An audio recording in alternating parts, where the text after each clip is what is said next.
So I'll get started today in regards to today's practice. Tevin Jenkins, no change from yesterday, just the same thing with back tightness.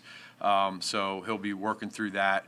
And then yesterday with Hicks, right? I know that's $1 million question right now, and the way we do this with the talking in the morning before practice, he had some soreness in his foot. Yeah, and so what happened is the reason why I didn't bring it up yesterday to y'all in the morning was because I was sitting right here when it was going on.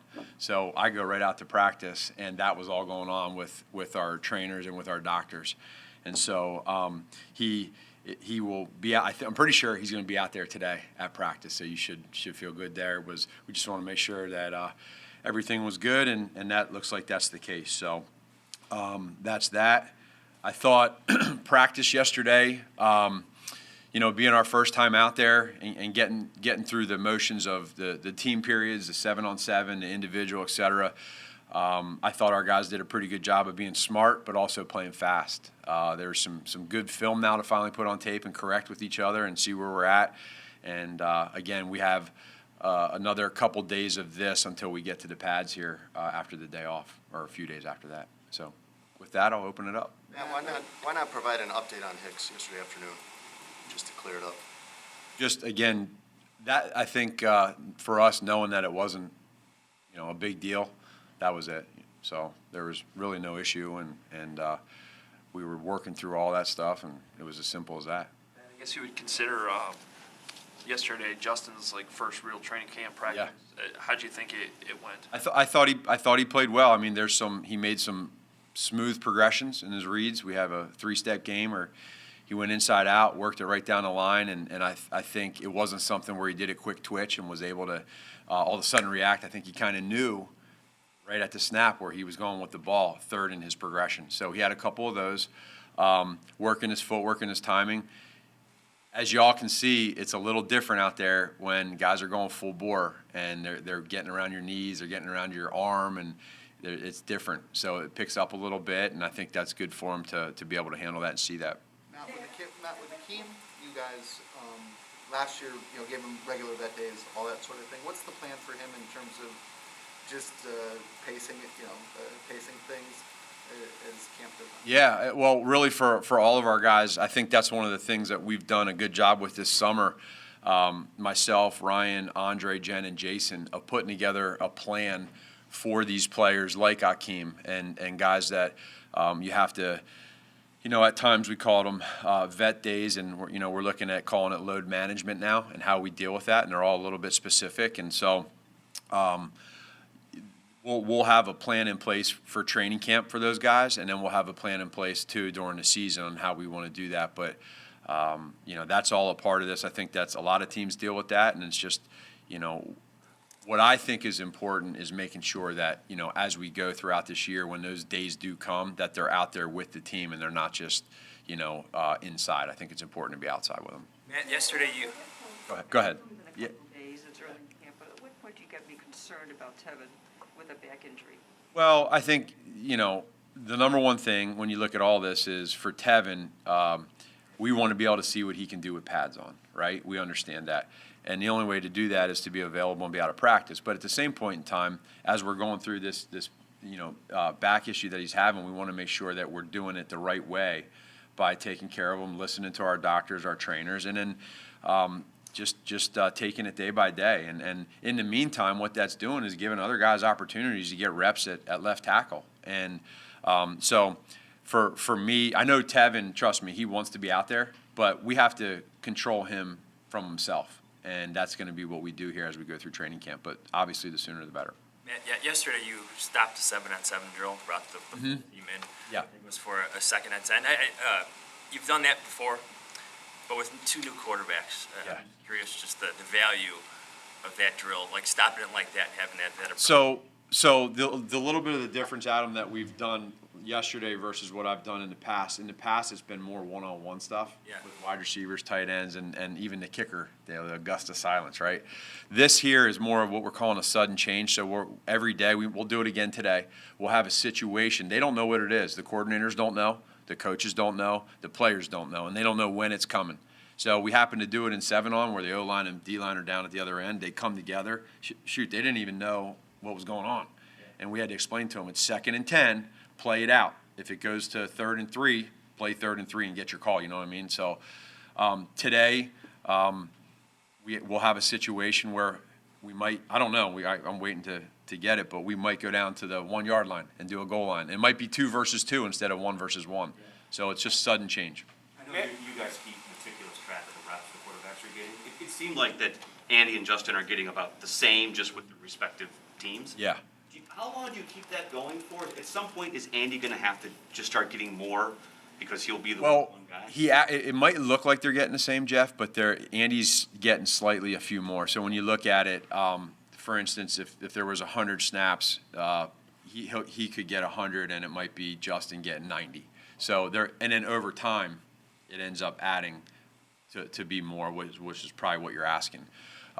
It's not equivalent. So there might be some reps, some periods where you see, hey, he got 4 and he got 4, but then all of a sudden the next one it's he got 5 and he got 4, and they add up. So that's how that goes. Matt, that wild card idea you were just talking about that you've been doing in practice. The what? Kind of a wild card idea, just throwing. Yeah. That's to replicate the suddenness with which that can happen in a game.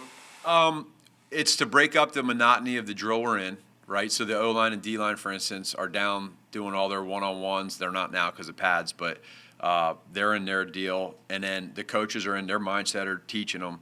And then it just kind of brings the team together. It'll always be team stuff. It won't be individual. It could, I guess. I could go one-on-one stuff to have some fun, but it's really just to break it up. And then also just to get everybody to think, okay, what's the deal? Look at the scoreboard. Oh, it's this. Let's go play ball, and let's be competitive. Yesterday, we didn't really put any consequence on what happens because of time and reps, but eventually, as we go here, we might have some fun with some push-ups or up-downs or et cetera. Matt, what is the value of ones versus ones, and what is the debate coaches like yourself have, whether to go ones versus ones or against ones versus twos in training camp? The value is the level of what they're playing. So ones versus ones pretty much states itself. But where I think why the coaches switch it to 1v2 and 2v1 is when we go live. And so when you're going live, you're switching it up a little bit for pretty much the ability of your ones to probably have a little bit of advantage during a live period. The other part of it is when you don't have pads on, the ones and the vets usually have a much better idea of the pace of the play, of staying away from the quarterback and not blowing each other up and doing a bunch of stunts and games and everything. And they understand the rules of engagement, so they can go and show that, and then the twos go up and go next and learn. But for the most part, it's good. It's competition levels against each other. Will that change when you have pads on? No, it's been that way forever. It's 1v1 in all the thud stuff that we call. If there's pads on and we're not tackling, it's 1v1. If we ever go live, which we will this year in training camp, it'll be 1v2 and 2v1. Yep. I know you want tough decisions in the depth charts, but ideally, how soon would you like to see somebody kind of emerge as a front runner in some of these positions, like slot receiver, corner, nickel, kick returner? I'm in no rush right now for that. I think our coaches have a pretty good plan and idea of how they want to evaluate, and we'll have competition and work. I mean, we get together, if not every night, every other night, and talk about everybody's reps. Our scouts are watching them every day. We as a staff get together and talk, and then you'll start to see some separation. And the other part too is we all know you got to be available, right? So if you're to be able to play, you got to be available, and that's a part of this thing too.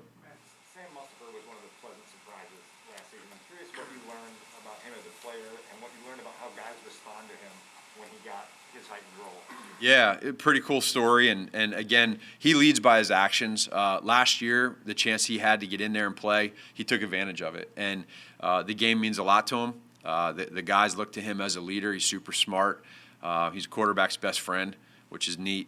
And he went ahead this offseason and put on some weight, some good weight, and now I think to really be able to anchor in there at that position, making Mike ID calls in the run game and pass game and the different things he does, that's simple to him. Now it's just communicating with the new guys on the line and building that rapport. But how do you not like, a success story like that of a guy that was not drafted to be able to come in here and do that? And Coach Castillo, now, you see some of these younger guys too, right? With with Simmons and with, BT and these other guys that we're really looking forward to seeing what they can do here and the chances they get in training camp to develop. Matt, back to Tevin a little bit. We saw him doing some stuff off to the side. Yeah. So just to clarify, the goal for him is to get him to that live action. With Yeah. Yeah. Well, get them back out at practice, and then once we get to that live and where you're going after, I mean, you guys can see in practice yesterday. I mean, Robert Quinn and Khalil are coming off that edge now. Robert Quinn is doing well. You put on the tape and watch him. I mean, he's rolling right now, and I got to actually tell him to pull the heck back a little bit because he's kind of getting in that throwing lane of the quarterback. We had a couple close ones yesterday, so if you see me freak out today, it's because of that. But yeah, Tevin needs that. He's got to be able to have that. But we got a lot of days here ahead of us, and we got to make sure we're doing it the right way. And again, just want to make it loud and clear, he wants to be out here bad, but we're like holding him back. We got to do it this way. Matt, what do Demir Byrd made some nice catches yesterday. Yeah. What do you like about him? What do you expect from him? What type of role do you see from him? Well, he's just he's easy, and when I say that, like he does what he's supposed to do. He's simple. He knows his role. He's fast. He's a smooth runner. He doesn't look like Marquise. You can really see and feel that speed. But Demir, when he's out there catching the ball and he glides. He's a glider. So he's learning the offense. He's trying to really figure out his strengths and our strengths, and I'm proud of him right now. Is getting it in throwing lanes. I noticed Andy changing his arm angles. Yeah. Off. Is that something that he's known for, that he does well, or is that just sort of a one-off yesterday? No, I'm sure he's been doing it his whole career, but I know the one you're talking about. That was one with Robert kind of getting in his way, and he came to the side and hit it. But a lot of these guys have that, and they just naturally do it. So I thought Andy put together a really good day yesterday. I thought he was aggressive with his mindset. First play is 7 on down the sideline on a go ball, and Marquise went up and made a play. So we want to keep that going and let these guys keep growing. But for day one, we were happy with how it went. Matt, at this time last year, you guys were so excited about Mooney, and just Yeah. kind of it seemed like it was apparent to you already that he was going to be special as a rookie. What is the expectation of him in his second year to make? I mean, is this when the next step usually happens for guys who are special? Yeah, I mean, for him to come in here and have the amount of receptions that he had and opportunities he had last year, I think we all knew deep down inside he has that ability to do it. We weren't sure if he would do it, and he did. But to everybody that knows Darnell Mooney, you realize that it doesn't surprise you because he's as hard of a worker as there is, and he cares more than anybody. So, and he's following a guy like A-Rob as his mentor. They're attached at the hip. It's a really neat deal. So those two working together. I mean, I was texting him last night some pictures of some videos of some of our plays, just talking through the technique of what they're doing, and it's cool to see those two grow together, and these other guys come up and learn how they do it. And Mooney, I think, is just like we said last year. I think he's in store for a big year. How important is it to have other veterans in that room like Demir and like Marquise to also help with Darnell's? It's huge because you got a guy like A-Rob who has been in this league for a long time, but he's still young and does it his way. But then you got a guy like Marquise who comes in, and Marquise was I don't know if you all saw, but he was the first guy out yesterday catching balls in the jugs. Very first person out in practice yesterday. And that's not something he just did because it's the first day. He does that all the time. He's a leader in that room. He cares, and he cares about this team and his players. And he's been on winning teams. So that is infectious, and it's a hell of a lot better when it comes from the players than it is when it has to come from coaches, and that's kind of what we're trying to strive for, is let those guys be the leaders and lead by example. Matt, in your role over the offense, it seems like there's kind of a partnership with the quarterback, different than some of the other positions. How has it changed things for you to have someone like Andy Dalton, who's not a perfect quarterback, but you're not teaching Andy Dalton, you're not bringing him along? Yeah, no, it is different. As a matter of fact, like when you're calling plays, even in 2 minute yesterday for Andy, there was a series there where we just agreed, hey Andy, you take the 2 minute and you roll and go with the plays you want. And Justin's not at that point yet, not because he can't, but because we want to get in there and we'll give you the call and you go run with it. And we'll get to the point where, Justin, you take a series and call your own, right? But Andy has that experience to be able to do that, feels very comfortable, knows all the whys. And so we did it yesterday for one of the 2-minute series. And when you're calling plays, he comes to the sideline and he might see something or want something a certain way. There's just a little bit more aggressiveness, which is natural, versus a rookie who doesn't necessarily have, all of that to him just yet. What about as opposed to having a younger starter the last couple of years with Mitch? I mean, you're helping Andy transition to the offense. Yeah. But I'm sure that there's a lot less explaining and teaching as far as just individually becoming a pro quarterback. There is, because Andy's done a lot of this stuff in other places where, like we talk about different languages. So he's done that. He just has to transfer it from one language to the next, and then he's done that. We all run the same concepts, right, in the pass game, et cetera. So when you have those concepts, there might be a little tweak here or there. Okay, yeah, I used to do it this way, now I do it this way. I've done it for 10 years. Whereas a rookie comes in, right, with Mitchell, his first year with me, remember we talked about the flight simulator. Throw everything at him, see what he can digest. And he'll learn what plays he likes, and we'll learn what he's good at. And so Andy can already come in and say, I like this concept, I like that concept, and I don't like this and I don't like that. It's simple because he's done it for 10 years. So with Justin right now, he's trying to figure out where he's at too. Like, what plays does he like, what plays does he not like? And that's where, having a guy like Andy ahead of you, right, to help you do that as a player is very advantageous for Justin. Get one more follow-up on that, if you don't mind. It's also the first time you've been in the situation where you have one guy who's very established and then almost a side project trying to bring a fresh rookie in. Have you found that to be basically like two jobs? No, because that's where your coaches come in, and I think Coach Laser and Coach Flip have done a really good job of making sure that, okay, with Andy, we have his situation. With Justin, developing a young guy, we have his situation. And we also have Nick, too, who's in that room, who's been extremely healthy and helpful to those guys, too. So there's a dynamic of, okay, what part of the game are you teaching to Justin to help him get up to speed? And then with Andy, you're probably on a little different level with what you're teaching him because he's seen a lot of he's on a different level. So we're just there is a little difference in how you coach him, but that's a lot of quarterback rooms right now, and you just gotta, especially with some of these rookies, like in San Fran, it's probably very similar, right? And in New England, it's probably similar. So I think that's our job, is to make sure we develop these guys at their own pace. Is Flip able to participate virtually right now in Yes. what they're doing? Okay. Yeah, he is, and it's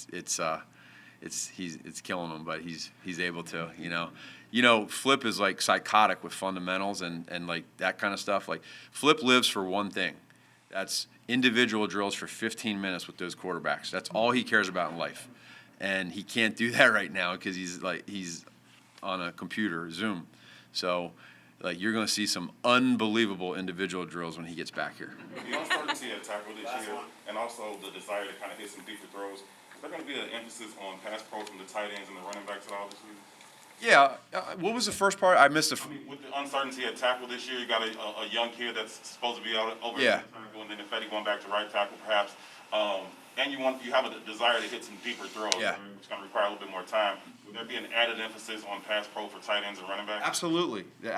That's a big part of it. And regardless of who's just at the tackle positions, it's a lot of times it's who we're playing on defense, right? And so these guys are so fast nowadays on the edges and up the middle that whether you're using a tight end in the A or B gap, or whether you're chipping a running back in A B gap, or a tight end on the edge with some chips, you got to help these guys out, and that's what we're seeing with Khalil and Robert. So, everybody good? All right. Thanks, man. Hopefully no surprises today, huh?